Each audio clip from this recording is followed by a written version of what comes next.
ಆಸರೆ ಟಿವಿಯ ಎಲ್ಲ ಪ್ರಿಯ ವೀಕ್ಷಕರಿಗೆ ಕರ್ತನಾಗಿರೋ ಯೇಸು ಕ್ರಿಸ್ತನ ನಾಮದಲ್ಲಿ ಪ್ರೀತಿಯ ವಂದನೆಗಳು. ಶುಭೋದಯ ಎಂಬುವಂಥ ಕಾರ್ಯಕ್ರಮದ ಮೂಲಕವಾಗಿ ನಿಮ್ಮನ್ನು ಸಂಧಿಸುವುದರಲ್ಲಿ ನಾನು ಅತ್ಯಂತ ಸಂತೋಷವುಳ್ಳವನಾಗಿದ್ದೇನೆ. ಮತ್ತೊಂದು ದಿವಸ ದೇವರು ನಮಗೆ ಅನುಗ್ರಹಿಸಿಕೊಟ್ಟದಕ್ಕಾಗಿ ನಾನು ದೇವರಿಗೆ ಸ್ತೋತ್ರ ಸಲ್ಲಿಸ್ತೇನೆ.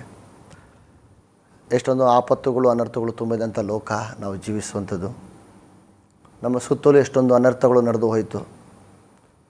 ನಮ್ಮನ್ನು ನಮ್ಮ ಕುಟುಂಬವನ್ನು ಕರ್ತನು ಕಳೆದ ದಿನಗಳಲ್ಲೆಲ್ಲ ತನ್ನ ರೆಕ್ಕೆಯ ಮಡಿಯಲ್ಲಿ ಸುರಕ್ಷಿತವಾಗಿ ಕಾದದಕ್ಕಾಗಿ ನಾನು ದೇವರಿಗೆ ಸ್ತೋತ್ರವನ್ನು ಸಲ್ಲಿಸ್ತಾ ಇದ್ದೇನೆ.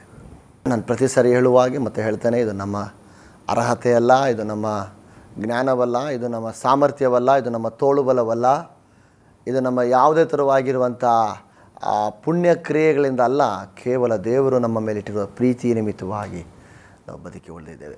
ಕೀರ್ತನೆಗಾರನು ಹೇಳೋ ಪ್ರಕಾರ ಯೆಹೋವನ ದಯೆ ಇಲ್ಲದಿದ್ದರೆ ನಾವು ಇಷ್ಟೊಳಗೆ ಸಮಾಧಿ ಸೇರಬೇಕಾಗಿತ್ತು. ಪ್ರಿಯರೇ, ಆದರೆ ನಮ್ಮನ್ನು ಜೀವಿತರ ಪಟ್ಟಿಯಲ್ಲೇ ನಮ್ಮ ಹೆಸರನ್ನು ನಿಲ್ಲಿಸಿ ನಮ್ಮನ್ನು ಈ ದಿನ ಕರ್ತನ ನೋಡ ಮಾಡಿದ್ರಲ್ಲಿ ದೇವರಿಗೊಂದು ಉದ್ದೇಶವಿದೆ.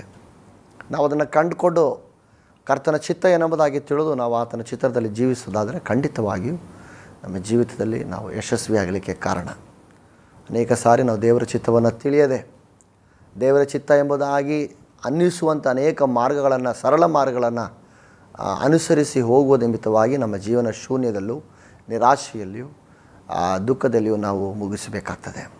ಪ್ರಿಯರೇ, ಈ ಶುಭೋದಯ ಕಾರ್ಯಕ್ರಮದಲ್ಲಿ ನಾವು ಬಯಸುವುದಿಷ್ಟೇ, ನಿಮ್ಮ ಜೀವನ ಈ ದಿನದ ನಿಮ್ಮ ಎಲ್ಲ ಚಟುವಟಿಕೆಗಳು, ನಿಮ್ಮ ಪ್ರಯಾಣಗಳು, ನಿಮ್ಮ ಕೆಲಸಗಳೆಲ್ಲ ಅನುಗ್ರಹಿಸಲ್ಪಡಲಿ. ನೀವು ಅನೇಕರಿಗೆ ಒಂದು ಆಶೀರ್ವಾದ ನಿಧಿಯಾಗಿರಬೇಕು. ನಿಮ್ಮ ಮೂಲಕವಾಗಿ ಜನರು ಬಿಡಿಸಲ್ಪಡಬೇಕು. ಇದೇ ಈ ಕಾರ್ಯಕ್ರಮದ ಲಕ್ಷ್ಯವಾಗಿ ನಾವು ನಿಮ್ಮ ಬಳಿಯಲ್ಲಿ ಬಂದಿದ್ದೇವೆ. ಆದ್ದರಿಂದ ಈ ಮುಂಜಾನೆ ಕಾರ್ಯಕ್ರಮವನ್ನು ಪ್ರಾರ್ಥನೆ ಪೂರ್ವಕವಾಗಿ ನಾವು ಪ್ರಾರಂಭ ಮಾಡೋಣ. ನೀವು ನಿಂತಿರುವ ಸ್ಥಳದಲ್ಲೇ, ನೀವು ಕೂತಿರುವ ಜಾಗದಲ್ಲಿ, ಒಂದು ವೇಳೆ ನೀವು ಮಲಗಿಕೊಂಡು ನೀವು ಈ ಸಂದೇಶವನ್ನು ಕೇಳ್ತಾ ಇದ್ದರೂ ಕೂಡ ದಯವಿಟ್ಟು ನೀವು ಇರುವ ಸ್ಥಳದಲ್ಲೇ ಕಣ್ಣುಗಳನ್ನು ಮುಚ್ಕೊಳ್ಳಿ. ನಾನು ನಿಮಗೋಸ್ಕರ ಪ್ರಾರ್ಥನೆ ಮಾಡ್ತೇನೆ. ನಾವು ಪ್ರಾರ್ಥನೆ ಮಾಡಿ ಕರ್ತನ ಸನ್ನಿಧ ಆಲೋಚನೆ ಕೇಳಿಕೊಂಡು ಈ ದಿನದ ಸಂದೇಶಕ್ಕೆ ಹೋಗೋಣ. ಪ್ರೀತಿಯುಳ್ಳ ಪರಲೋಕದ ದೇವರೇ, ನಿನ್ನ ಪರಿಶುದ್ಧವಾದ ನಾಮಕ್ಕೆ ಸ್ತೋತ್ರವಾಗಲಿ ಸ್ವಾಮಿ.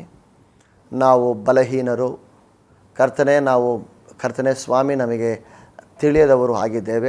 ಆದರೆ ಕರ್ತನೆ, ನೀನು ಸರ್ವಜ್ಞಾನಿ ಆಗಿರುವ, ಹಾಲೆಲೂಯ, ಸರ್ವಶಕ್ತನು, ಸರ್ವಜ್ಞಾನಿ ಆಗಿರುವಂಥ, ಸಮರ್ಥನಾಗಿರುವಂಥ ನಮ್ಮ ಕರ್ತನಾಗಿದ್ದಕ್ಕಾಗಿ ಸ್ತೋತ್ರ. ದಯವಿಟ್ಟು ಕರ್ತನೆ, ಈ ದಿನದ ನಮ್ಮ ಮಾರ್ಗಗಳು ಕರ್ತನೆ ಸಿದ್ಧ ಮಾಡಬೇಕೆಂಬುದಾಗಿ ಪ್ರಾರ್ಥಿಸ್ತೇವೆ. ನಮ್ಮ ಮೇಲೆ ನಿಮ್ಮ ಚಿತ್ತ ಏನಾಗಿದೆಯೋ ಅದನ್ನು ನಮಗೆ ತಿಳಿಯಪಡಿಸಿರಿ ದೇವರೇ. ಕರ್ತನೆ, ನಿನ್ನ ಮಾರ್ಗವನ್ನು ಬಿಟ್ಟು ನಾವು ಎಡಕ್ಕಾದರೂ ಬಲಕ್ಕಾದರೂ ತಿರುಗಿ ಪಾಪ ಮಾಡದಂತೆ ದಯವಿಟ್ಟು ನಿಮ್ಮ ಆಲೋಚನೆ ನಮಗೆ ತಿಳಿಯಪಡಿಸಬೇಕೆಂಬುದಾಗಿ ನಾವು ನಿನ್ನಲ್ಲಿ ಪ್ರಾರ್ಥಿಸ್ತೇವೆ. ಕೃಪೆ ಕೊಡು ಸ್ವಾಮಿ, ಯೇಸು ಕ್ರಿಸ್ತ ನಾಮದಲ್ಲಿ ತಂದೆ, ಆಮೆನ್. Praise the lord.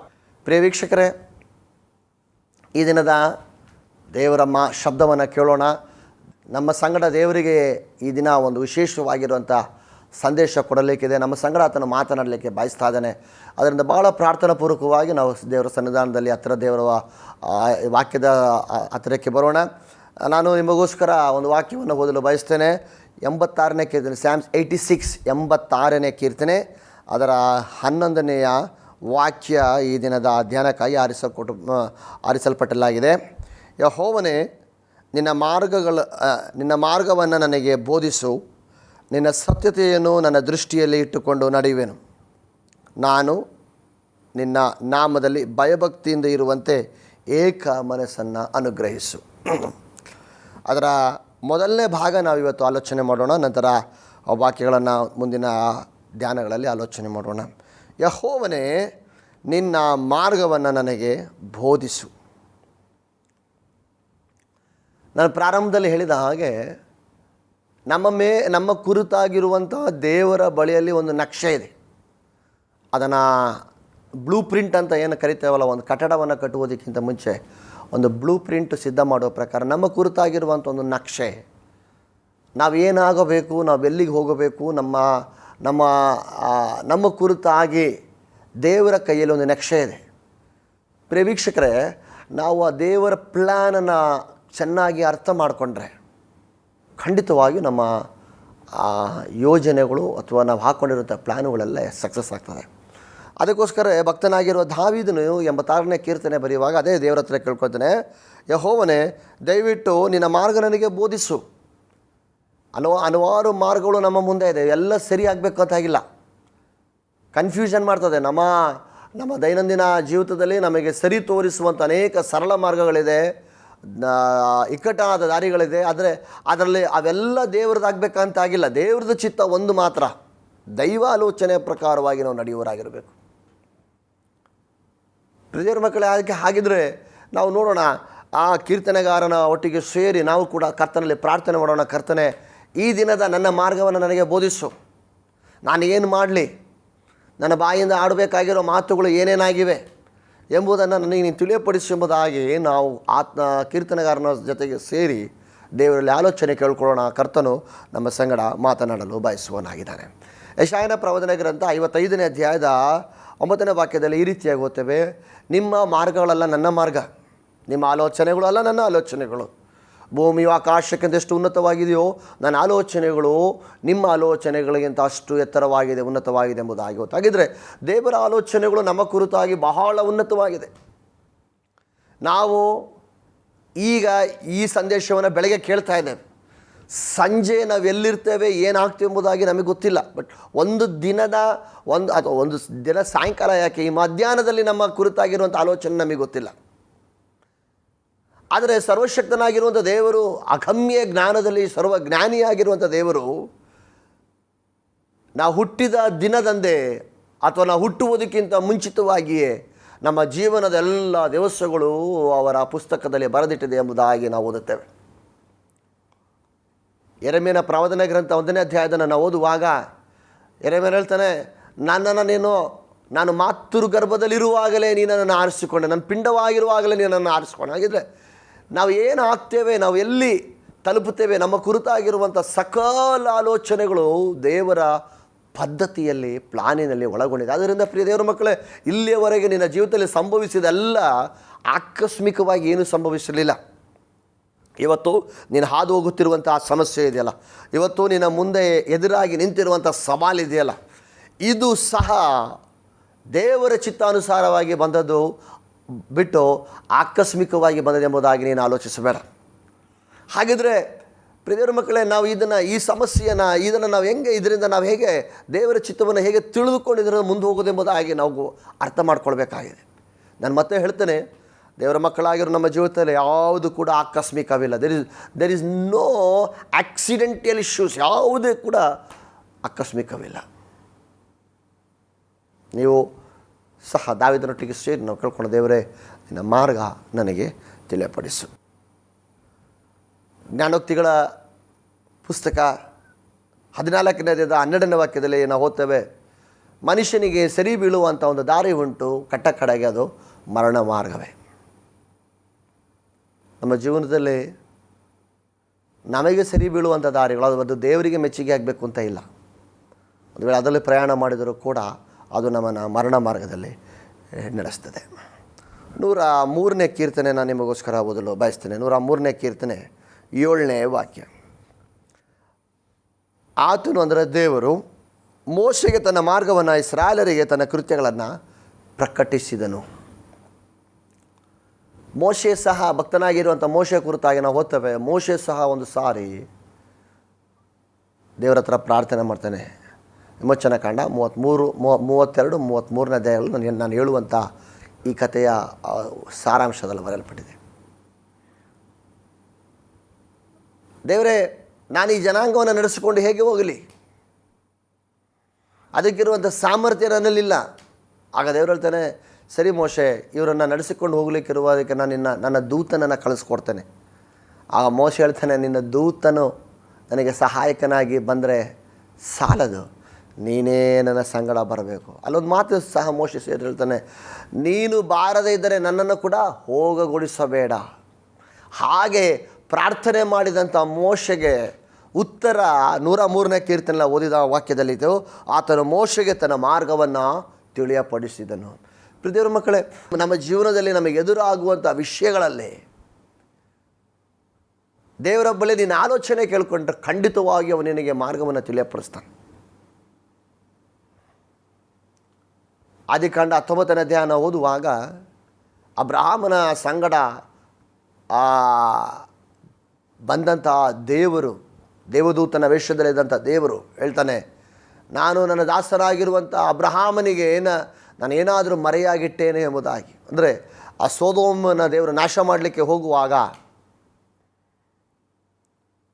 ಅಬ್ರಹಾಮನೊಟ್ಟಿಗೆ ದೇವರು ಹೇಳ್ತಾರೆ, ನಾನು ನಾಶ ಮಾಡಲಿಕ್ಕೆ ಹೋಗ್ತಾ ಇದ್ದೇನೆ, ಆದರೆ ನಾನು ನಿನ್ನ ಹತ್ರ ಏನು ಕೂಡ ಬಚ್ಚಿಡೋದಿಲ್ಲ. ಹಾಗಿದ್ರೆ ನಾವು ಇದರಿಂದೆಲ್ಲ ಕಲಿಯುವಂಥ ವಿಚಾರ, ಅರ್ಥ ಮಾಡಿಕೊಳ್ಳುವಂಥ ವಿಚಾರ, ನಮ್ಮ ಜೀವನದಲ್ಲೆಲ್ಲವನ್ನು ಕೂಡ ಕರ್ತನು ನಮಗೆ ತಿಳಿಯಪಡಿಸುತ್ತಾನೆ. ಅವನ ಮಾರ್ಗಗಳನ್ನು ನಾವು ತಿಳಿದುಕೊಳ್ಬೇಕಾಗಿದೆ. ನಾವು ಈಗೊಂದು ಓದಿದಂಥ 103ನೇ ಕೀರ್ತನೆಯ ಆ ವಾಕ್ಯಕ್ಕೆ ನಾನು ವಾಪಸ್ ಬರ್ತೇನೆ. ಇಲ್ಲಿ ಮೋಶೆ ಕುರಿತಾಗಿ ನಾವು ಧ್ಯಾನ ಮಾಡ್ತಾಯಿದ್ದೆ. ಮೋಶೆ ಹೇಳುವಂಥ ವಿಚಾರ ನಾನು ನಿಮಗೆ ಹೇಳೋದಲ್ಲ. ಮೋಶೆ ದೇವರ ಮಾರ್ಗಕ್ಕೋಸ್ಕರ ದೇವರಲ್ಲಿ ಕಾದನು. ಆ ಮಾರ್ಗ ದೇವರವನಿಗೆ ತಿಳಿಯಪಡಿಸಿದನು. ಮೋಶೆ ಕುರಿತಾಗಿರೋ ದೇವರ ಚಿತ್ತವೇನಾಗಿತ್ತು? ಮೋಶೆ ಕುರಿತಾಗಿ ದೇವರ ಚಿತ್ತ ಅವನು ಇಸ್ರಾಯೇಲರನ್ನು ನಡೆಸುವ ನಾಯಕನಾಗಿ, ಮನುಷ್ಯರ ಮಧ್ಯಸ್ಥಿಕನಾಗಿರಬೇಕೆಂಬುದಾಗಿ ದೇವರ ಚಿತ್ತವಾಗಿತ್ತು. ಆದರೆ ನಾವು ನೋಡ್ತೇವೆ, ಮೋಶೆ ಅದನ್ನು ತಿಳಿಯುವುದರಲ್ಲಿ ಸ್ವಲ್ಪ ತಡ ಮಾಡಿಬಿಟ್ಟನು. ಮೋಶೆಯ ಜೀವಿತ ನಾವು ಸ್ವಲ್ಪ ಇಣಿಕಿ ನೋಡುವುದಾದರೆ ಅಪೊಸ್ತಲ ಕೃತ್ಯಗಳು 7ನೇ ಅಧ್ಯಾಯದಲ್ಲಿ ಮೋಶೆಯ ಚರಿತ್ರೆ ಭಾಳ ಚೆನ್ನಾಗಿ ಬರೆಯಲ್ಪಟ್ಟಿದೆ. ಅದರಿಂದ ನಾನು ಒಂದು ವಾಕ್ಯವನ್ನು ನಿಮ್ಮ ಗಮನಕ್ಕೆ ತರಲಿಕ್ಕೆ ಇಷ್ಟಪಡ್ತೇನೆ. ಅಪೊಸ್ತಲ ಕೃತ್ಯಗಳು 7ನೇ ಅಧ್ಯಾಯ 20ನೇ ವಾಕ್ಯ.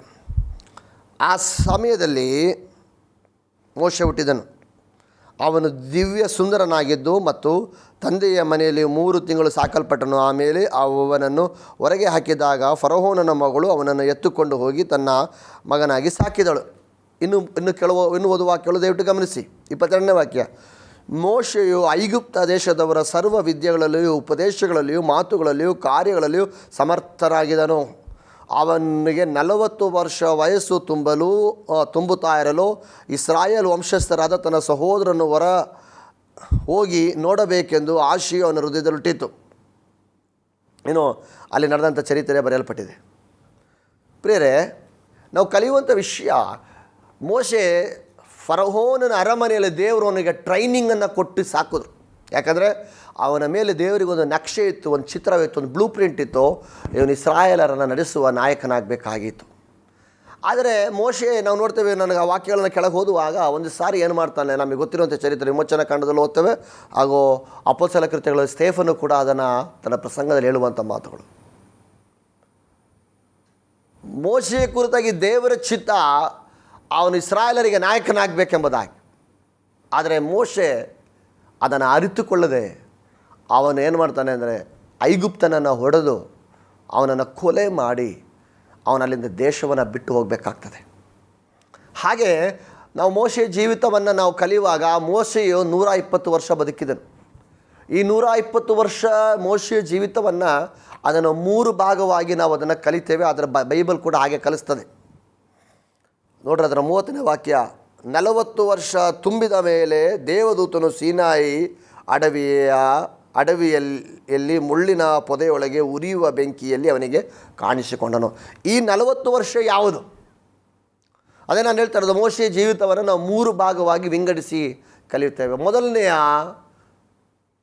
40 ವರ್ಷ ಅವನು ಫರೋಹನನ ಅರಮನೆಯಲ್ಲಿ ಬೆಳೆದು ಬಂದನು. ಎರಡನೇ 40 ವರ್ಷ ಅವನು ಓರೇ ಬೆಟ್ಟದಲ್ಲಿ ಅಥವಾ ಸೀನಾಯಿ ಬೆಟ್ಟದಲ್ಲಿ ಅವನು ಬೆಳೆದು ಬಂದನು. ಓರೇ ಬೆಟ್ಟದಲ್ಲಿ ಬೆಳೆದು ಬಂದನು. ಮೂರನೆಯ 40 ವರ್ಷವೇ ಅವನು ದೇವರನ್ನು ನಡೆಸುವುದಕ್ಕಾಗಿ ಅಥವಾ ದೇವರ ಮಕ್ಕಳನ್ನು ನಡೆಸುವುದಕ್ಕಾಗಿ ನಾಯಕನಾಗಿ ದೇವರು ನೇಮಿಸಿದ್ದು. ನೋಡಿ, ಮೊದಲು 40 ಇಯರ್ಸ್, ಮೊದಲು 40 ವರ್ಷ ದೇವರನಿಗೆ ಅರಮನೆಯಲ್ಲಿ ತರಬೇತಿ ಕೊಟ್ಟದು ಅವನು ದೇವರ ನಾಯಕನಾಗಿ, ದೇವರಿಂದ ಒಬ್ಬ ನಾಯಕನಾಗಿರುವುದಕ್ಕಾಗಿ. ಆದರೆ ಅವನೇನು ಮಾಡ್ದ? ತಪ್ಪು ಮಾಡಿದ ಕೆಲಸದ ಪಾಪ, ಅಥವಾ ಅವನು ಅಲ್ಲಿ ಏನು ಮಾಡ್ದ? ಒಂದು ಕೊಲೆಯನ್ನು ಮಾಡಿ, ಅಥವಾ ಅಲ್ಲಿರುವಂಥ ಆ ಫರೋಹನನ ಸಿಟ್ಟಿಗೆ, ಕೋಪಕ್ಕೆ ಕಾರಣನಾಗಿ ಅವನು ಊರು ಬಿಟ್ಟು ಹೋಗಬೇಕಾಯಿತು.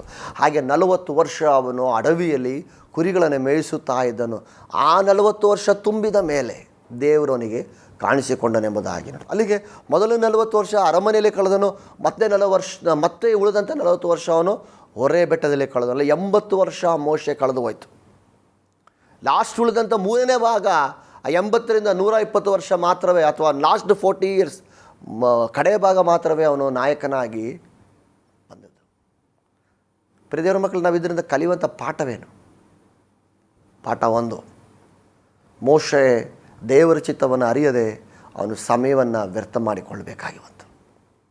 40 ವರ್ಷ ಅಡವಿಯಲ್ಲಿ ಕುರಿಗಳ ಹಿಂದೆ ಹೋಗಬೇಕಾಗಿ ಬಂತು. ಯಾರಿಗೆ ನಷ್ಟ? ಮೋಶೆಗೆ ನಷ್ಟ. ಕಾರಣ ಏನು? ಮಾರ್ಗವನ್ನು, ದೇವರ ಮಾರ್ಗವನ್ನು ತಿಳಿಯದೆ ಸರಳ ಮಾರ್ಗವನ್ನು ಹುಡುಕಿದರ ಪರಿಣಾಮವಾಗಿ. ಆದ್ದರಿಂದ ನನ್ನ ಪ್ರಿಯ ದೇವಜನರೇ, ದೇವರ ಚಿತ್ತವನ್ನು ಇಂಥದ್ದೆಂಬುದಾಗಿ ತಿಳಿದು ನಮ್ಮ ಮೇಲೆ ಕರ್ತನ ಪ್ಲ್ಯಾನ್ ಏನಾಗಿದೆ, ಪದ್ಧತಿ ಏನಾಗಿದೆ, ನನ್ನ ಕುರಿತಾಗಿ ದೇವರ ಆಲೋಚನೆಗಳು ಏನಾಗಿದೆ ಅದನ್ನು ಕೇಳೋಣ. ದೇವರೇ, ದಯವಿಟ್ಟು ನಿನ್ನ ಆಲೋಚನೆಗೆ ತಿಳಿಯಪಡಿಸು ಸ್ವಾಮಿ. ನಾನು ತಪ್ಪಾದ ಮಾರ್ಗದಲ್ಲಿ ಹೋಗ್ಲಿಕ್ಕೆ ಅವಕಾಶವಿದೆ. ತಪ್ಪಾದ ಮಾರ್ಗದಲ್ಲಿ ನನ್ನನ್ನು ಕರ್ತನ ಒಂದು ವೇಳೆ ನಾನು ನಡೆದು ಹೋಗ್ಬಿಡ್ತೇನೆ, ನನಗೆ ಗೊತ್ತಿಲ್ಲ. ಆದ್ದರಿಂದ ದಯವಿಟ್ಟು ನಿನ್ನ ಆಲೋಚನೆ ನನಗೆ ತಿಳಿಯಪಡಿಸಿ ಎಂಬುದಾಗಿ ನಾವು ಕೇಳ್ಕೊಳ್ಬೇಕಾಗಿದೆ. ಹಾಗೆ ಮೋಶೆ ಪ್ರಾರ್ಥನೆ ಮಾಡಿದ ಪರಿಣಾಮ 40 ವರ್ಷ ಓದುವಲ್ಲ, ಅಪೊಸ್ತಲ ಕೃತ್ಯಗಳು 7ನೇ ಅಧ್ಯಾಯದ 30ನೇ ವಾಕ್ಯ. 40 ವರ್ಷ ತುಂಬಿದ ಮೇಲೆ ದೇವದೂತನವನಿಗೆ ಸೀನಾಯಿ ಬೆಟ್ಟದಲ್ಲಿ ನೋಡಿ, ಈ ಯೌವನ ಪ್ರಾಯದಲ್ಲೇ ಫರೋಹನ ಅರಮನೆಯಲ್ಲಿ ಇದ್ದ ಕಾಲಘಟ್ಟದಲ್ಲೇ ಒಂದು ವೇಳೆ ದೇವರ ಚಿತ್ತವನ್ನು ಅವನು ತಿಳಿದುಕೊಂಡು ಆಗಲೇ ಇಸ್ರಾಯೇಲರನ್ನು ನಡೆಸುವುದಕ್ಕೆ ಅವನು ಹೋಗಿದರೆ ಅವನಿಗೆ 40 ವರ್ಷ ವಯಸ್ಸು ವೇಸ್ಟ್ ಆಗ್ತಾ ಇರಲಿಲ್ಲ. ಅವನ ಯೌವನದ ಪ್ರಾಯ ಅವನು ವ್ಯರ್ಥವಾಗಿ ಆ ಕುರಿ ಕಾಯುವುದರ ಹಿಂದೆ ವ್ಯರ್ಥ ಮಾಡ್ಕೊಂಡು ಬಿಟ್ಟ. ಪ್ರಿಯ ದೇವರ ಮಗುವೆ, ದೇವರಾತ್ಮನು ನಿನ್ನ ಸಂಗಡ ಮಾತನಾಡ್ತಾ ಇದ್ದಾನೆ. ಇಲ್ಲಿ ನೋಡಿ, ದಯವಿಟ್ಟು ದೇವರ ಚಿತ್ತವನ್ನು ಬಿಟ್ಟು ದೂರಕ್ಕೆ ಹೋಗುತ್ತಿರುವಂಥ ನನ್ನ ಪ್ರಿಯ ಸಹೋದರಿಯೇ, ದೇವರ ಚಿತ್ತಕ್ಕೆ ವಿರುದ್ಧವಾಗಿ ನಡೆದುಕೊಡುತ್ತ ಪ್ರಿಯ ಸಹೋದರನೇ, ಇವತ್ತು ತಿರುಗಿ ದೇವರ ಚಿತ್ತಕ್ಕೆ ಬರುವುದಕ್ಕಾಗಿ ಒಂದು ಕರೆ ಈ ಮೂಲಕವಾಗಿ ನಿನ್ನ ಬಳಿಯಲ್ಲಿ ಬರ್ತಾ ಇದೆ. ತಡ ಮಾಡಿಕೊಳ್ಳದೆ, ಸಮಯವನ್ನು ವೇಸ್ಟ್ ಮಾಡಿಕೊಳ್ಳದೆ ದಯವಿಟ್ಟು ನೀನು ಎದ್ದೇಳು. ನಾನು ಸಹ ನಿಮಗೋಸ್ಕರ ಪ್ರಾರ್ಥನೆ ಮಾಡ್ತೇನೆ. ದೇವರ ಚಿತ್ತವನ್ನು ನಾವು ತಿಳಿದುಕೊಳ್ಳೋಣ. ನಾವು ಹೇಳೋದಿಲ್ಲ, ದೇವರ ಚಿತ್ತ ನಮ್ಮ ಮೇಲೆ ಉನ್ನತವಾಗಿದೆ. ಭೂಮಿಗಿಂತ ಆಕಾಶವೆಷ್ಟು ಉನ್ನತವೋ ಹಾಗೆ ದೇವರ ಆತನ ನನ್ನ ಮಾರ್ಗಗಳು ನಿನ್ನ ಮಾರ್ಗಗಳಿಗಿಂತ ಉನ್ನತ. ಹೈಯರ್ ಪ್ಲ್ಯಾನ್ಸ್ ದೇವರಿಗೆ ನಮ್ಮ ಮೇಲೆ ಅನೇಕ ಉನ್ನತವಾದ ಪ್ಲ್ಯಾನುಗಳು, ಪದ್ಧತಿಗಳಿದೆ. ಅದನ್ನು ತಿಳಿಯೋದರಲ್ಲಿ ನೀನು ಅಸಡ್ಡೆ ಮಾಡಿದರೆ ನಾವು ಸುತ್ತಬೇಕಾಗ್ತದೆ, ಟೈಮ್ ವೇಸ್ಟ್ ಮಾಡಬೇಕಾಗ್ತದೆ. ಅದರ ಪರಿಣಾಮ ದೊಡ್ಡ ಬೆಲೆ ಕಟ್ಟಬೇಕಾಗ್ತದೆ, ದೊಡ್ಡ ಕ್ರಯ ಕೊಟ್ಟಬೇಕಾಗ್ತದೆ. ಯೋನ ಎಂಬುವಂಥ ಇನ್ನೊಬ್ಬ ವ್ಯಕ್ತಿ ನಾವು ಸತ್ಯವೇದದಲ್ಲಿ ಕಲಿತೇವೆ. ದೇವರು ಹೇಳ್ತಾರೆ, ನೀನು ಹೋಗಿ ನಿನವೆ ಪಟ್ಟಣಕ್ಕೆ ಹೋಗಿ ಸುವಾರ್ತೆಯನ್ನು ಸಾರು. ಆದರೆ ಅವನೇನು ಮಾಡ್ದ? ತಾರ್ಸೀಸಿಗೆ ಹೋಗುವುದಕ್ಕಾಗಿ ಹೊರಟು. ಅದರ ಪರಿಣಾಮ ನಾವು ನೋಡ್ತೇವೆ. ಆ ಪರಿಣಾಮ, ಅವನು ತಾರ್ಸೀಸಿಗೆ ಹೋಗುವುದಕ್ಕಾಗಿ ಹಡಗನ್ನು ಹತ್ತಿದರೂ ಕೂಡ ಅವನು ತಾರ್ಸೀಸಿಗೆ ಹೋಗಲು ದೇವರು ಅನುಮತಿಸಲಿಲ್ಲ. ಅವನು ಪ್ರಯಾಣ ಮಾಡುತ್ತಿದ್ದಂಥ ಹಡಗು ತೂಫಾನಿಗೆ ತುತ್ತಾಗಿ, ಸಮುದ್ರವಲ್ಲಕಲ್ಲೋಲವಾಗಿ, ಸಮುದ್ರದಲ್ಲಿರೋರು ಎಲ್ಲರಿಗೂ ಭಯ ಉಂಟಾಗಿ ಅವರೆಲ್ಲರೂ ಸಾಯುತ್ತೇವೆ ಎಂಬುದಾಗಿ ತಿಳಿದುಕೊಂಡು ಅವರ ಸರಕುಗಳನ್ನೆಲ್ಲ ಬಿಸಾಕಿದ್ರು. ಆಗ ಯೋನ ಹೇಳ್ತಾನೆ, ಸರಕುಗಳನ್ನು ಬಿಸಾಕೋದ್ರಿಂದ ಕಡಲು ಶಾಂತವಾಗುವುದಿಲ್ಲ, ನನ್ನನ್ನು ಬಿಸಾಡಿ. ನಂತರ ಆ ಪ್ರಯಾಣಿಕರು ಅವನ ಮಾತನ್ನು ಕೇಳಿ ಅವನನ್ನು ಸಮುದ್ರದೊಳಗೆ ಎತ್ತಾಕಿ ಅವನನ್ನು ಒಂದು ತಿಮ್ಮಿಂಗಲ 3 ದಿವಸಗಳ ಕಾಲ ಅವನನ್ನು ಒಟ್ಟುಡಿ. ಎಷ್ಟಕ್ಕೊಂದು ತೊಂದರೆ. ದೇವರ ಚಿತ್ತ ನಾವು ತಿಳಿಯದೆ ಹೋಗುವುದರಿಂದ ದೊಡ್ಡ ಬೆಲೆ ಕಟ್ಟಬೇಕಾಗ್ತದೆ. ಪ್ರಿಯ ದೇವರ ಮಗುವೆ, ಪ್ಲೀಸ್, ನಿನ್ನ ಮೇಲಿರುವಂಥ ದೇವರ ಚಿತ್ತ ಬಹಳ ಉನ್ನತವಾಗಿರುವುದರಿಂದ ಆ ಚಿತ್ತಕ್ಕನುಸಾರವಾಗಿ ದಯವಿಟ್ಟು ನಿನ್ನ ಜೀವಿತವನ್ನು ರೂಪಿಸು. ನೋಡಿ, ನಾನು ಹೇಳಲಿಕ್ಕೆ ಬಯಸುವಂಥ ವಿಷಯ, ಆ ಫ್ರೆಂಡ್ಶಿಪ್ಪು, ಆ ಲೋಕದ ಫ್ರೆಂಡ್ಶಿಪ್ ದಯವಿಟ್ಟು ನಿಲ್ಲಿಸ್ಬಿಡಿ. ಆ ಸಂಬಂಧಗಳು ನಮಗೆ ಒಳ್ಳೆಯದಲ್ಲ. ಅದು ನಮಗೆ ಸರಳ ಮಾರ್ಗ ಎಂಬುದಾಗಿ ಕಾಣಿಸ್ತಾ ಇದೆ. ದಯವಿಟ್ಟು ಇವತ್ತು ಪರಿಶುದ್ಧಾತ್ಮನು ಹೇಳ್ತಾ ಇದ್ದಾನೆ, ನಾವು ಕಾಯೋಣ, ದೇವರ ಸನ್ನಿಧಿಯಲ್ಲಿ ಕೇಳ್ಕೊಳ್ಳೋಣ. ಮೋಶೆಗೆ ತಿಳಿಸಿದ ಹಾಗೆ, ದಾವೀದನಿಗೆ ದೇವರು ತನ್ನ ಚಿತ್ತವನ್ನು ತಿಳಿಸಿದ ಹಾಗೆ, ಯೋನನಿಗೆ ನಂತರ ದೇವರು ತನ್ನ ಚಿತ್ತವನ್ನು ತಿಳಿಯಪಡಿಸಿದ ಹಾಗೆ ನಾವು ಕೂಡ ದೇವರ ಚಿತ್ತಕ್ಕೆ ಒಳಗಾಗೋಣ. Let's surrender our self. ನಾವು ದೇವರ ಚಿತ್ತಕ್ಕೆ ಒಳಗಾಗೋಣ.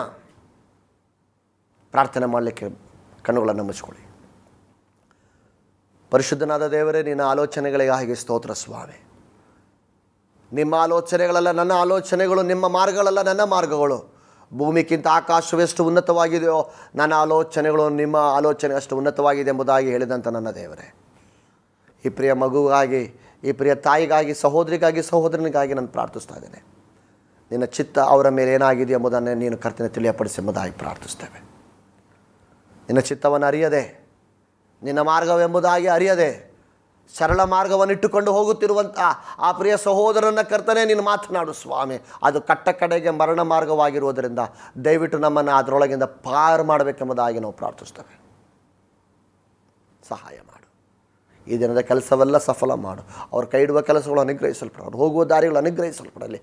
ಆಶೀರ್ವದಿಸಿ ಪ್ರಾರ್ಥಿಸ್ತೇನೆ ಯೇಸು ಕ್ರಿಸ್ತನ ನಾಮದಲ್ಲಿ ತಂದೆ, ಆಮೇನ್ ಆಮೇನ್.